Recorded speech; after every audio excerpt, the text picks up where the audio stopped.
Although it has been unmatched as an air superiority fighter ever since it was initially put into service by the United States Air Force more than a decade and a half ago, the Lockheed Martin F-22 Raptor wasn't always so successful. During a brief period in the 1990s, the YF-22, which would eventually pave the way for the production of the F-22, might have had a competitor in the form of Northrop's YF-23. Either one of these exceptionally competent airframes would have been capable of producing a dominant air dominance fighter that would have been the first of a new generation. In this video, we'll discuss how there was an aircraft, the YF-23, that could have beaten the widely believed best aircraft of the era, the F-22 Raptor. Stay with us till the end of the video to find out why the YF-23 could not go into production. The Northrop McDonnell Douglas YF-23 was a single-seat, twin-engine, stealth fighter aircraft developed for the United States Air Force. The design competed against Lockheed's YF-22 for the USAF's Advanced Tactical Fighter manufacturing contract. The United States Air Force began its search for a new type of fighter in the 1980s with the goal of defeating the most recent generation of Soviet aircraft, which include planes such as the MiG-29 and Su-27. While the Soviet Union was less than a decade away from collapsing, their fighters were highly capable platforms of the fourth generation that had been developed specifically to compete with the United States' premier fighters, which included the multi-purpose F-16 Fighting Falcon and the air superiority F-15 Eagle. Instead of continuing to produce ever more powerful and higher-flying fighters as had been the routine throughout much of the duration of the Cold War, the Air Force wanted to incorporate a more recent and uniquely American capability into their next-generation fighter: stealth. Stealth is a capability that allows an aircraft to remain undetected by radar and other sensors. The ability to supercruise, often known as the capability of maintaining supersonic speeds without making use of the aircraft's afterburners, was one of their additional needs.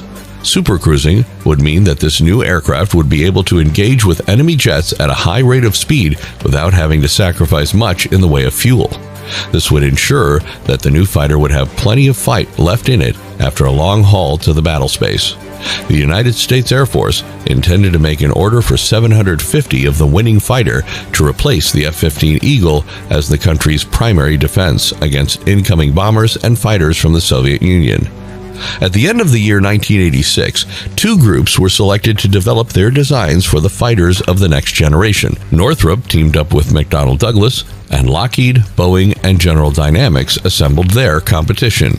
Lockheed Martin and Northrop both had previous experience working with the United States Air Force to build stealth platforms. The F-117 Nighthawk, which was the world's first stealth aircraft that could actually be flown, was designed and built by Lockheed, while Northrop was working with the Air Force to develop the B-2 Spirit. The Northrop Group developed a YF-23 concept aircraft, while the Lockheed Martin Group presented the YF-22 concept to the Air Force to win the contract. So let's do a comparison of the two aircrafts. The F-22 Raptor, despite its stealth design, has a passing resemblance to its conventional fourth-generation fighters. In contrast, the YF-23 was a somewhat unique aircraft. It utilized diamond-shaped wings to decrease its radar signature, just like the F-22 did, although the two aircraft's nose and tail portions were very different from one another. The nose of the YF-23 is remarkable, with its cockpit pushed forward on the airframe for greater sight and a drooping duckbill of a nose adding to the product's alien look.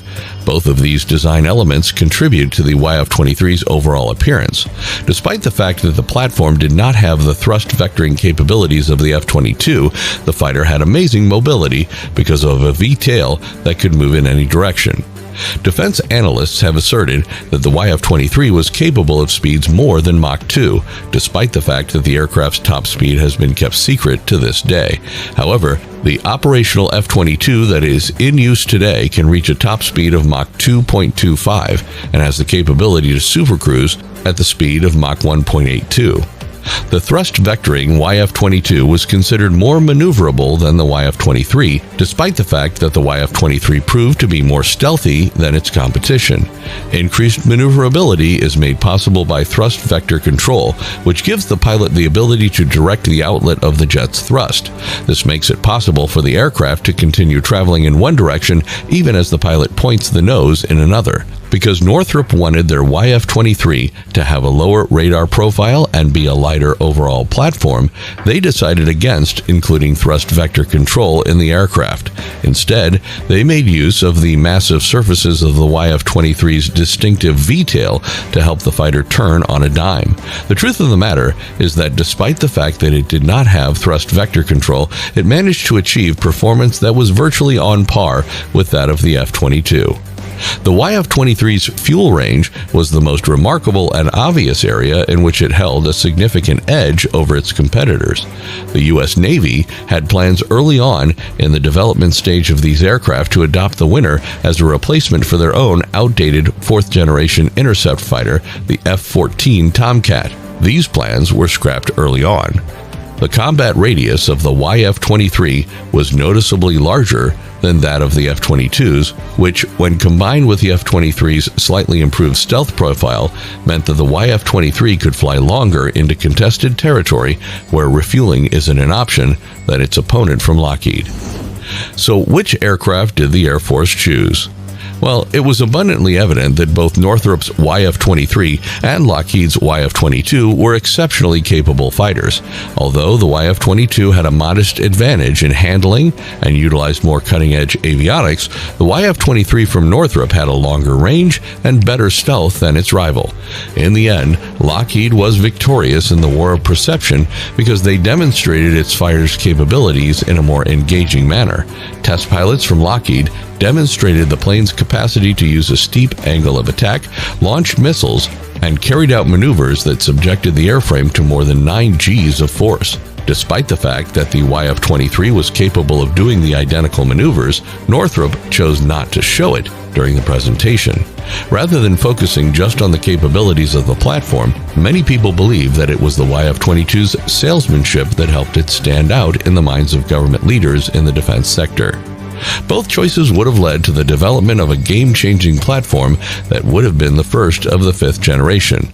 However, despite Northrop's great aircraft, the firm itself was perceived as being less capable than Lockheed and far less trustworthy.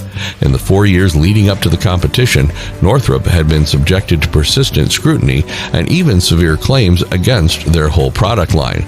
This resulted in a number of congressional committee hearings as well as audits conducted by the Pentagon. Even if the Air Force preferred the YF-23 to the YF-22, they were aware that Northrop's reputation would make it difficult to convince Congress to buy the fighter.